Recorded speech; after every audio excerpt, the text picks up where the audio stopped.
Sang una daw malipay ka pa makabasa ka sang imong ano ni messenger. Or WhatsApp nga gapangamusta. Pero subong daw kulbaan ka na kay nga once nga mga musta ang sunod sinalain na nan. Ti okay lang bala kung may ipahulam ka man ba lang. Nga ikaw mismo gapamayad man sa mga kautangan mo.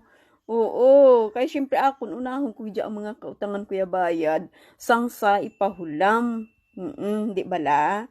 Kay subong okay lang sa una. Oo, kay madali-dali gid ko pero subong kabalo kuya kung ano ang limitation ko. Kabalo ko kun pila ang ginabayran ko nan. Ang mga balayran ko kabalo ko nan. Kay priority ko gid ang mga kautangan ko nga una ko bayran. Kay tuod-tuod. Once nga amo na ang ugali naton, makatilaw gid ta, makaliwat ta. Kung may problema ta sa ulihi, makadlagan kadali-dali gid.